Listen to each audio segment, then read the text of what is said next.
Bonjour lumineuse Luciole, j'espère que vous allez bien, c'est Lucie et bienvenue dans un nouvel épisode de Patouille Thérapie. Aujourd'hui on joue dans le grimoire organisationnel ou plus communément appelé le bugeot pour organiser notre mois de novembre. Alors pour ce mois-ci, je me suis bien amusée. En fait j'ai fait des dessins sur mes fameuses feuilles autocollantes et j'ai fait plein de petits doodles que je vais m'amuser à coller sur mes pages.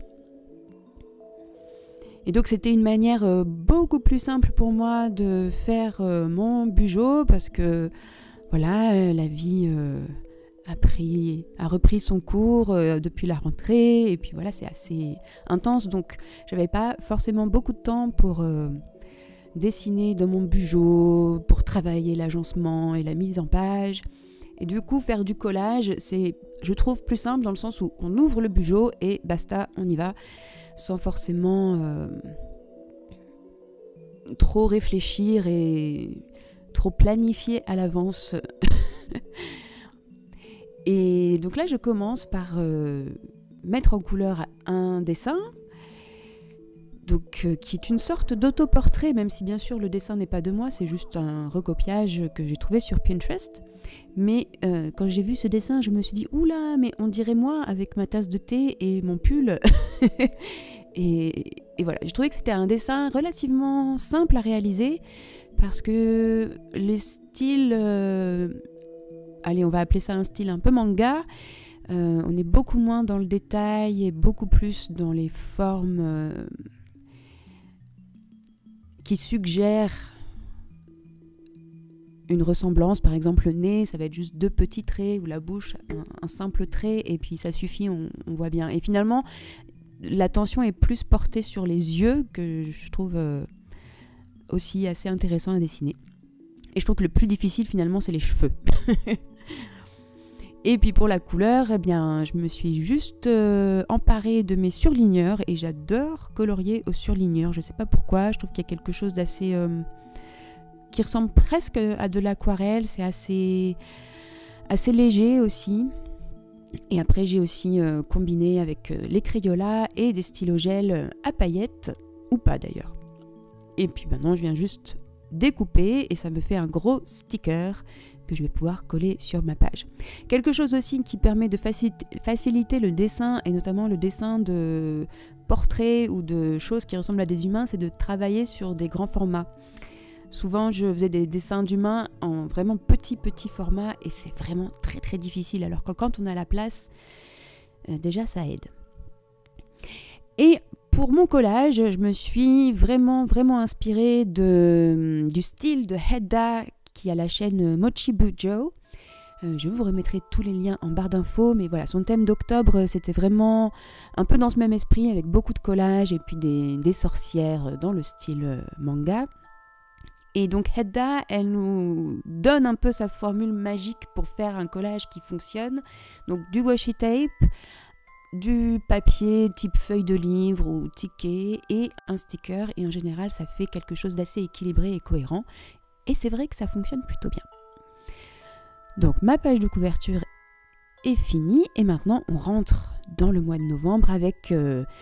une page que vous commencez à connaître si vous êtes là depuis un petit moment, c'est la page de création de contenu. Et j'ai fait comme Hedda pour son mois d'octobre, j'ai utilisé des formes, enfin des blocs de papier noir pour faire mes tableaux. Et je trouve que le contraste est vraiment chouette avec le papier blanc. Et ensuite, j'ai juste agencé mes stickers, mes washi tape, mon papier à musique pour faire en sorte que les cadres reposent sur quelque chose. Et à chaque fois, oui, j'ai aussi arrondi les coins avec cette petite perforatrice.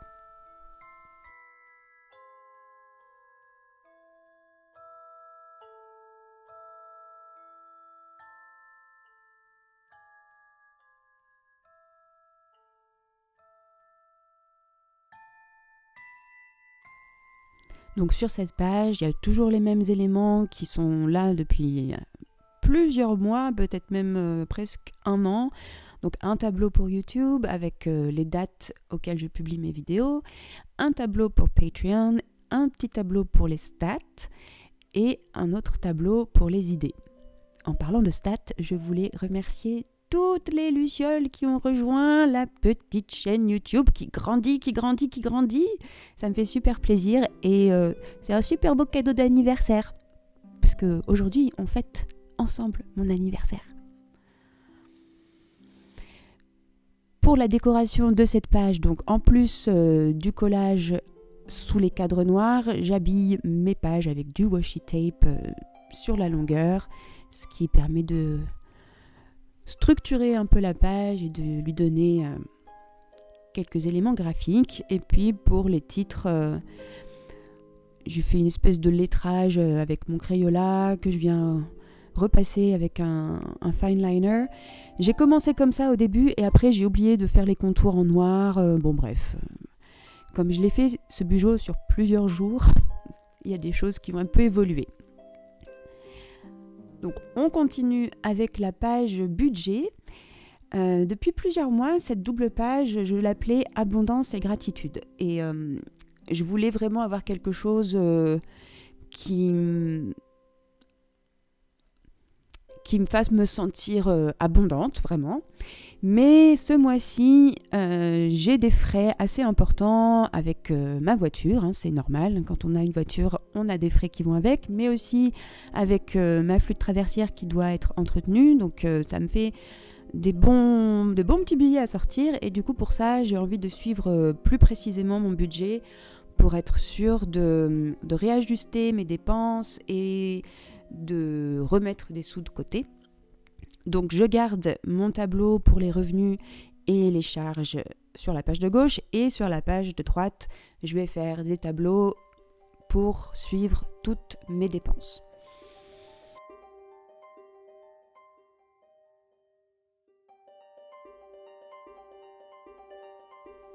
Donc idéalement, l'idée c'est de ne pas remplir ce tableau de dépenses, hein.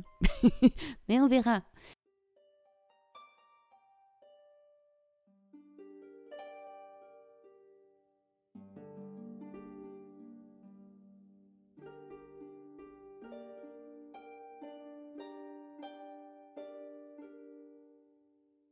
À chaque fois que je regarde les vidéos bugeot ou notamment faites par des femmes, mais il n'y a pas que des femmes bien sûr, mais ces vidéos où on décore énormément les bugeots, j'ai toujours le besoin, enfin je ressens souvent le besoin de justifier cette partie déco. Et moi je me rends compte que vraiment s'il n'y a pas cette décoration, j'ai pas envie d'ouvrir mon bugeot et de remplir les cases, et que la décoration participe vraiment à ajouter de la légèreté et de la joie dans des choses qui peuvent être un petit peu pesantes, hein. Et ça permet de faire les choses, de vivre les choses presque sans effort et presque sans douleur. Et pour moi, la décoration, c'est pas juste de la décoration, ça participe vraiment de vivre ma vie avec plus de douceur et de légèreté. On est donc passé à une nouvelle double page. Le mois dernier, j'avais une double page dans laquelle je ne savais pas ce que j'allais mettre. Et il est apparu qu'il fallait que je refasse un suivi d'humeur. Donc c'est de nouveau cette double page que je fais là, un suivi d'humeur avec toutes ces petites citrouilles que je me suis amusée à découper et voilà, qui vont me servir à suivre mes humeurs, donc avec une couleur qui correspond à une humeur soit joyeuse, stable, triste ou colère. Et j'aime bien cette disposition qui fait très calendrier de l'Avent. Alors, je ne dis pas qu'il faut suivre ses humeurs tout le temps, mais voilà, si on est sujet aux sautes d'humeur, comme c'est mon cas, des fois c'est intéressant, comme les dépenses, de suivre quand on veut vraiment faire attention et prendre le temps de réajuster si besoin. Et notamment pour les humeurs, ça permet d'être davantage dans la réponse que dans la réaction, hein, de respirer et de se donner de l'empathie, tout simplement.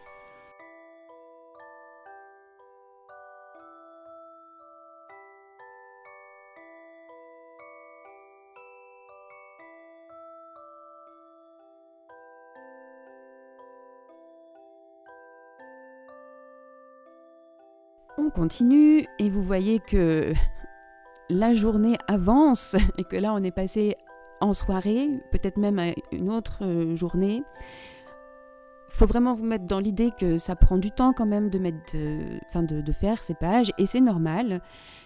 Chaque page, je crois, m'a pris une demi-heure. Donc ça s'est fait sur plusieurs jours, et moi c'est ça que j'aime bien aussi avec le Bujo, c'est qu'on peut le faire sur plusieurs jours et que c'est pas juste un agenda, c'est aussi une pratique créative.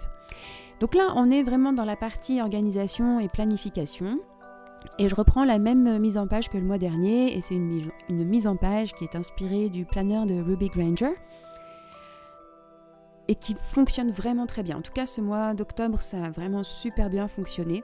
Tout simplement parce que cette première double page, elle permet de se poser et de prendre le temps de réfléchir à tout ce qu'on a envie de faire, aux priorités, au calendrier, à noter ce qu'on a envie de faire, nos objectifs clés. Et une fois qu'on a fait ça, finalement, après, les choses se déroulent sans qu'on ait besoin de mettre beaucoup de volonté ou beaucoup d'efforts. Et comme on l'a noté, et comme on a fait le travail mental de se poser les bonnes questions en début de mois, après, on a juste à laisser les choses se faire toutes seules. Vraiment, c'est mon expérience ce mois-ci. J'avais noté que je voulais faire telle et telle chose. J'avais noté plus ou moins comment les faire. Et ça s'est déroulé sans que j'y fasse vraiment attention, c'est juste arrivé. Et ça, c'est super. Dans un monde idéal, j'aurais fait avec vous les pages hebdomadaires, mais la technologie et les outils font que des fois, on n'a plus de batterie. Donc, vous pouvez voir mes pages hebdomadaires que j'ai tout préparé. Et ça fonctionne vraiment très bien. J'aime beaucoup cette mise en page avec un espace pour les rendez-vous et un espace pour les listes de tâches, avec des colonnes pour l'ordre de priorité et le résultat. Et dans la colonne état-résultat, je ne viens pas juste faire une croix quand c'est fait, je viens mettre un petit sticker. Et j'adore. Ça fait vraiment récompense, j'adore. Et comme il me restait une double page que j'avais pas bien calculée, j'ai fait une page de 1 ligne par jour. Et là, on arrive à la page de bilan du mois.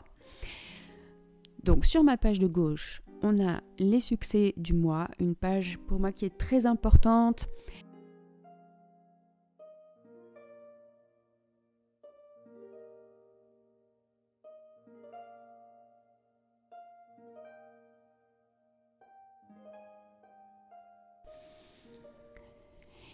Et alors pour mon rabat, je vais utiliser un de mes imprimables que je colle sur les rabats. Et là, je vais faire un arc de cercle et découper une forme qui va rappeler une arche ou une fenêtre gothique. J'aurais pu faire comme je vais faire maintenant pour l'intérieur, c'est-à-dire découper mes feuilles avant de les coller. Je ne savais pas quelle était la meilleure solution. Les deux fonctionnent, c'est juste que quand on colle le papier avant, ça devient très épais après à découper. et alors là, un autre imprimable qui va bientôt arriver sur la boutique. Et en fait, c'est une impression qui est un peu... Je me suis trompée dans les paramètres d'impression. Je voulais l'imprimer en couleur, bien sûr, mais c'est sorti en noir et blanc. Et en fait... le rendu est plutôt pas mal, ça rappelle ces blocs noirs qui font plein de contrastes, et puis le niveau de gris, il y a quelque chose d'assez intéressant à travailler avec ça. Donc finalement, voilà, je dis pas qu'il faut avoir que des imprimables en niveau de gris, mais en tout cas, c'est pas perdu. Et donc, dans ma fenêtre, je vais inscrire les choses que j'ai envie de journaliser à la fin du mois, comme dans le mois précédent. Donc j'avais quoi ? Le mois de novembre en une phrase, ce que j'ai préféré, des choses à commencer, continuer, arrêter et comment je me suis sentie. Et pour terminer, j'ajoute juste une page qui va me servir à faire une petite liste, une liste des 30 choses que j'aime dans mon travail.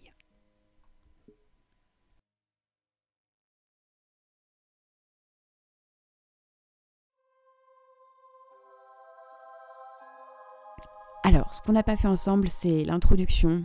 J'avais pas le temps, mais regardez-moi ça. J'adore! Donc j'ai déjà une super belle photo d'un super bel arbre et ma fenêtre avec des super beaux stickers de Journal Say. J'ai utilisé un film plastique parce que c'est fou tout le plastique qu'on peut utiliser, hein, et ça fait une belle fenêtre avec plein de stickers, de washi tape, un imprimable en niveau de gris et ensuite les pages qu'on a faites ensemble.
Comme d'habitude, j'espère que cette vidéo vous donnera plein d'idées pour vos propres journaux.